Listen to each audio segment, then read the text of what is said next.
Hello. তো আমরা ব্যাঙ্গালোরে একটা ছোট্ট নিজেদের ঘর কিনেছি। আম সেটা 15th ফ্লোর। এটা আমাদের ছোট্ট ঘর। আমরা নিজেদের মতো করে গুছিয়েছি এবং সম্পূর্ণটা নিজেরা প্ল্যান করে। আমরা কোনো ইন্টেরিয়র ডিজাইনার দিয়ে কাজ করাইনি। আমার বরের ওটা পছন্দ নয়। ওইজন্য আমার বর নিজে সব প্রত্যেকটা নিজে এবং আমি কিছু, কিছু জায়গায় প্ল্যান প্রোগ্রাম করে আমরা এই ঘরটা সাজিয়েছি। নিজেদের ঘর ছোট হোক, বড় হোক, সেটা নিজের। আর কারো না। কেউ কোনো কথা শোনাতে পারবে না। কেউ কখনো বের করে দিতে পারবে না। সম্পূর্ণ নিজের একটা ঘর আমরা বানিয়েছি এবং আমরা ছোট হোক ঘর, কিন্তু ঘরটা নিজের হোক। এটা আমার সবথেকে প্রিয় জায়গা কিচেন। আমি বলেছিলাম যে কিচেনটা যেন সুন্দর হয়। কিচেনটা যেন ভালো করে একটু প্ল্যান করা হয়। তো এটা মাইক্রোওভেনের জায়গা। ওখানে এখনো মাইক্রোওভেনটা আমাদের কেনা হয়নি।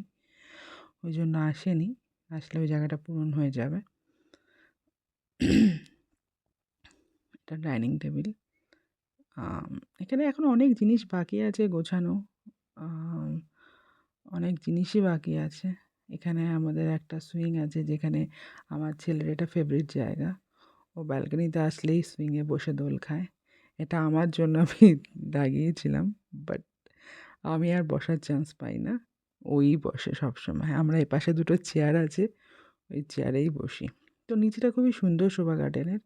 ডিম গার্ডেনের নিচটা খুবই সুন্দর, সবুজে সবুজ একদম। তো এখানে আমাদের ৩ জনের হেলমেটটা থাকে। এটা আমাদের একটা মানে দুটো ঘরের মাঝখানে সেপারেশন করা হয়েছিল, তো ওটা জন্য ওখানে আমাদের হেলমেট রাখার জায়গা হয়ে গেছে।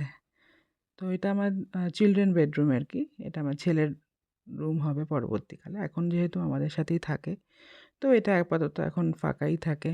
ঠাকুর পুজো এখানেই মন্দিরে হয় বলে এই ঘরটা ফাঁকাই থাকে। আর আমার বড় অফিস যখন ওয়ার্ক ফ্রম হোম হয়, তখন ওখান থেকে অফিস করে ওই ঘরে বসে। আর এটা আমাদের হচ্ছে বেডরুম। বেডরুমও এখনও সাজানো হয়নি ঠিকঠাক। আম এটা বেডরুমের একটা ব্যালকনি। আমাদের মোট ৩টে ব্যালকনি আছে। একটা বেডরুমে, একটা হলে, একটা কিচেনে ইউটিলিটি। তো এখানেও একটা ঝুলা আছে, যেই ঝুলায় বসে আমরা রাতে মাঝে, মাঝে গল্প করি। এখানে এপাশে একটা বিন ব্যাগ আছে, বিন ব্যাগেও বসি। আ আর এখানে সারারাত লাইট জ্বলে।